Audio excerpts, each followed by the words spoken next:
Alô, gente boa! Tudo certo? Esse é o canal do Xavier e eu sou o Xavier.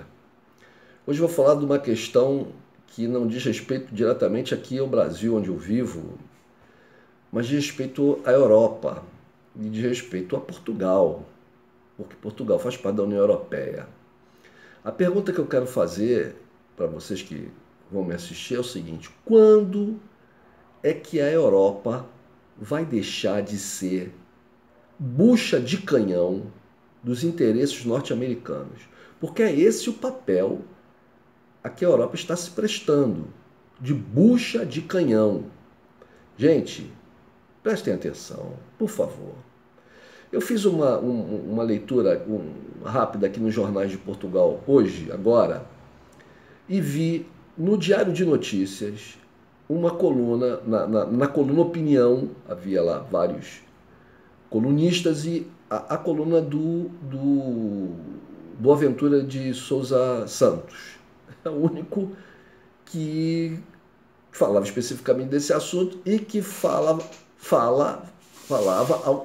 algo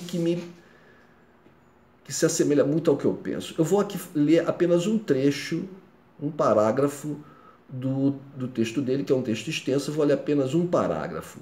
Prestem atenção. Em 2014 e 2015, celebraram-se protocolos de Minsk, com a intermediação da Rússia, França e Alemanha.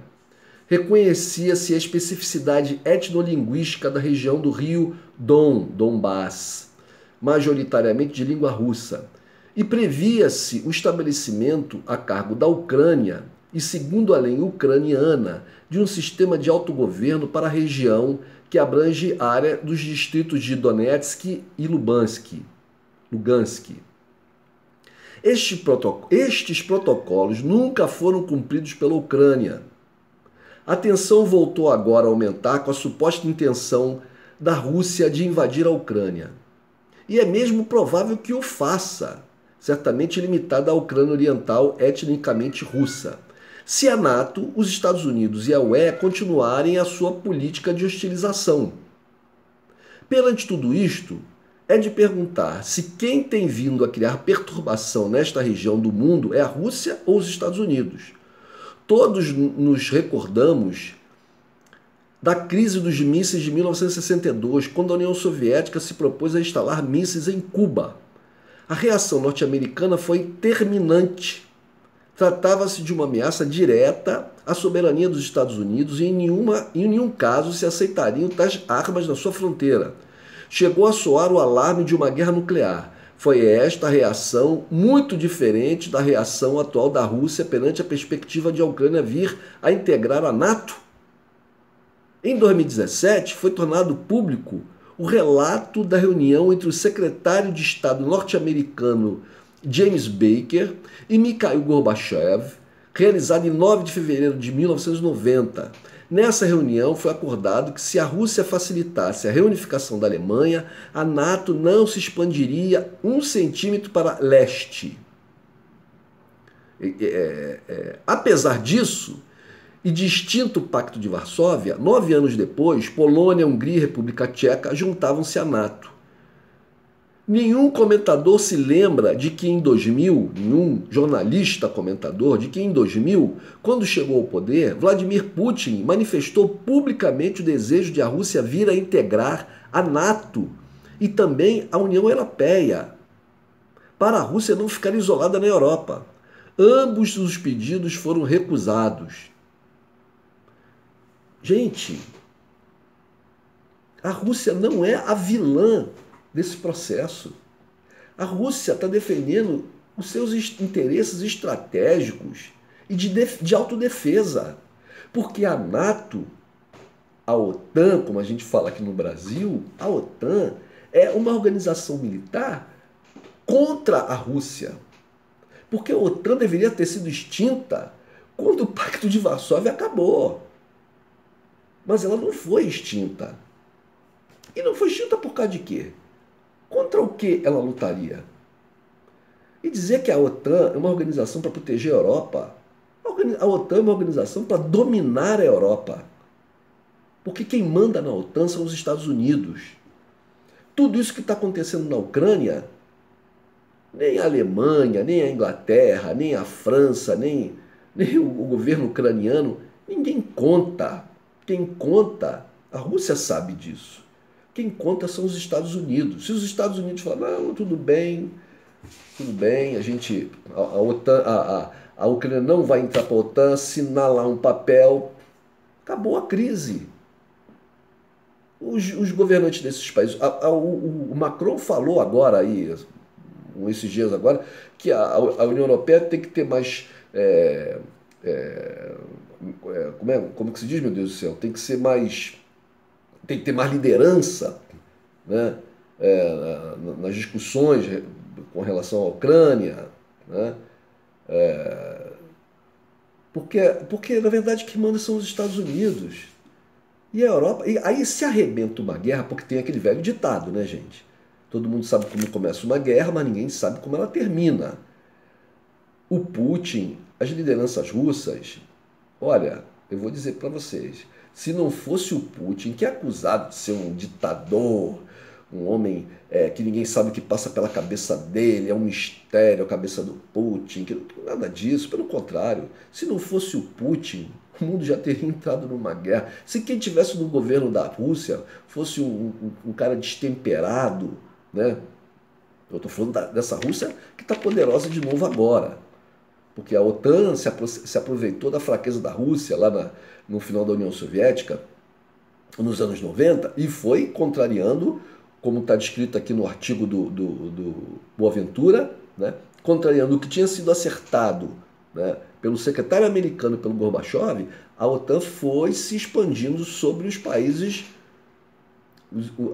os antigos países da área de influência da União Soviética, da Rússia, né, contrariando o que tinha sido acertado. Não por escrito, mas tinha sido acertado verbalmente, né? Então, a Rússia, gente, a Rússia está se defendendo. A Rússia não pode aceitar que a OTAN se coloque às portas da sua fronteira ali, a poucas centenas de quilômetros de Moscou. Isso é inaceitável. É inaceitável porque a partir do momento que a Rússia não foi aceita na OTAN, não foi aceita na União Europeia, né? Então a OTAN e a União Europeia já falaram, olha, você não é bem-vinda. Você não é bem-vinda. Uma coisa um pouco parecida é o que acontece com a Turquia, né? A Turquia também tinha aquela coisa de entrar para a União Europeia, mas na verdade a União Europeia não é querer um país com uma população grande muçulmana no seu interior. Então ficaram cozinhando ali a Turquia em banho-maria, né? E de repente o Erdogan se ligou disso, né?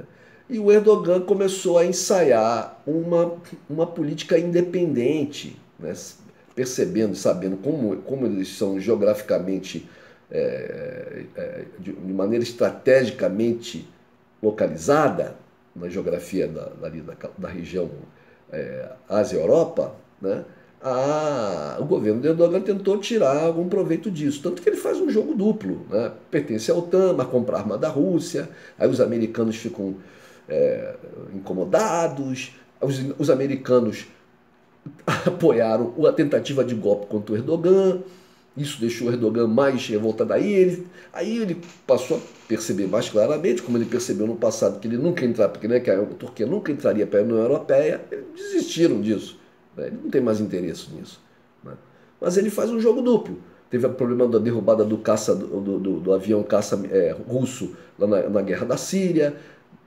O Putin, se fosse um outro, ia fazer uma guerra com a Turquia, mas o Putin não, ele não dá um passo que não seja medido, além das suas possibilidades, né?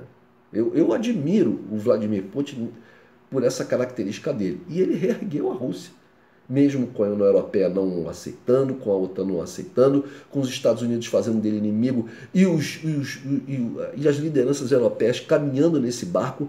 Olha, os Estados Unidos estão lá longe. Se estoura uma guerra, como eu falei, todo mundo sabe como começa uma guerra, mas não sabe como termina. Se uma guerra estoura e perde-se o controle, isso pode acontecer, né? Essa guerra vai ser na Europa. E aí, o O que vai fazer a OTAN? Vai mandar os soldados dos países? Portugal vai mandar soldados lá? Quer dizer, não tem acordo. A Ucrânia não pertence à OTAN. Mas falam-se tanto em defesa das liberdades, dos povos, de entrarem para a OTAN, pela democracia, pelo não sei o quê. Então, vão fazer o quê? Portugal vai mandar soldados numa guerra? Para lutar contra o quê? Que interesses? Em vez da Europa fazer negócios com a Rússia, porque a Europa se tornou dependente, caiu numa armadilha russa do gás russo. Que armadilha? O gás russo chega mais barato pelos gasodutos do que comprado pelos navios norte-americanos. Isso não é armadilha. Então a China caiu numa armadilha do Brasil, porque compra o aço brasileiro, compra a soja brasileira, compra o frango brasileiro. Não, compra brasileiro porque é mais barato. Porque o Brasil pode fornecer, tem capacidade de fornecer esses materiais, essas commodities, em grande quantidade para a China. Ela não compra só do Brasil, ela compra de outros países, mas o Brasil é um grandíssimo fornecedor. E o Brasil ganha, é pago por isso. Então, não, porque a Alemanha...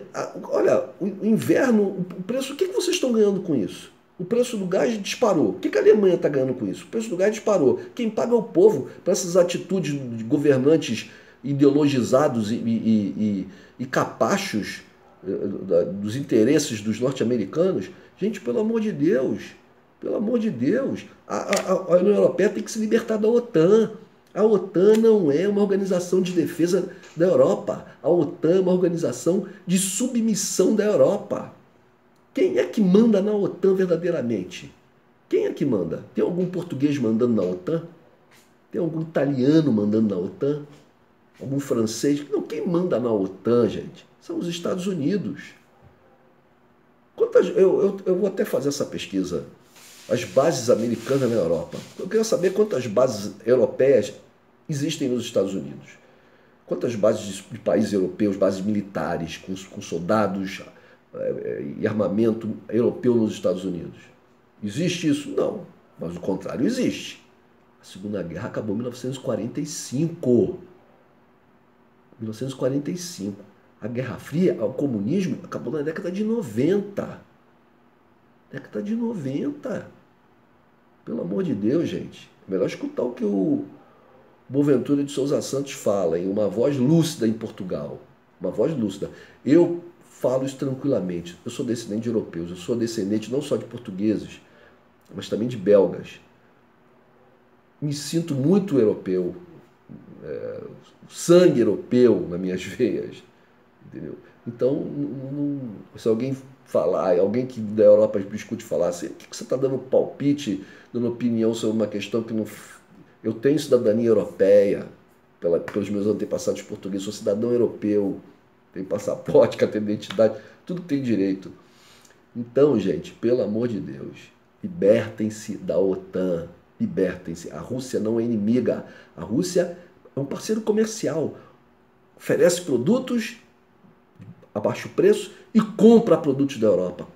Poderia comprar muito mais se os europeus e a União Europeia não fizessem essa política anti-Rússia seguindo as ordens dos Estados Unidos. É o que eu tinha a dizer. Um abraço, gente.